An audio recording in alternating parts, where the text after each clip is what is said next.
Hello, now I'm going to show you how to loop an array using a for loop.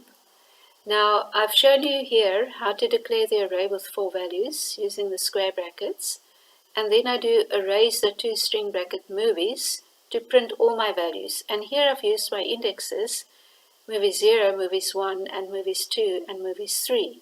And that allows me to print each value separately, or how to access individual values.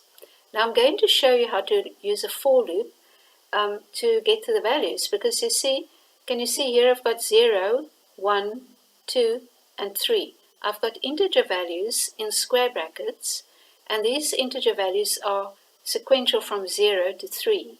Okay, so because I can clearly see 0, 1, 2, 3, it reminds me already of a for loop. So I just want to show you, it's very simple. If I do a for loop, so I'm going to go for and then brackets.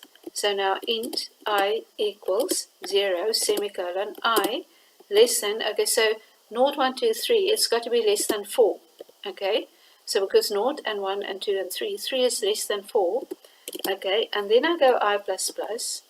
Okay, and then I go curly brackets. So that is my normal for loop. So I've already shown you how to do a for loop, so I'll just very quickly show you again. So that for loop is very simple. It's a standard for loop. I'm using I, which is sometimes we use I. So now I'm going to show you how to get to each individual value. So if I go system dot out to print line, and I want to print movies, square bracket. Now I want to put the I in the square bracket, because I is going to go from 0, is going to go for as long as I is less than 4. Okay, so I less than 4 is 0, 1, 2, 3. Okay, so I put my I here, and the I will go 0, 1, 2, 3, like I've had here, 0, 1, 2, 3. So in fact,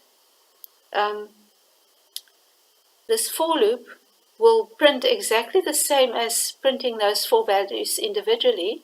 The output of my for loop will look like the same as those 4 lines. So my for loop is easy. I just type one print statement, but it will take place 4 times. And this is very handy if I've got a large array. So let's just run and see how it works. Okay, so there it prints all my values, which is the result of this print arrays .toString movies. And then I put Bambi, Rambo, Scarface, Rocky, which is these 4 statements. Okay, these 4.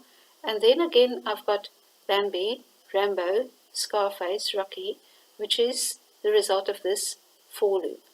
Now I just wanted to remind you, can you see I've got a 4 here? Now the 4 is my length of my movie. So 1, 2, 3, 4. I've got 4 values in my array. The length of the array is 4. The indexes are 0, 1, 2, and 3. So here I can replace this 4 by just saying movies.length. And that saves me having to think, okay, is it now 4 or 5 or whatever it is, or 2001. Okay, so movies.length, the computer then calculates for me how many times it should iterate the for loop. I'm just going to prove that it works by clicking again on run, and you'll see again I get the same output. So that is how you would loop using a for loop, how you would loop an array.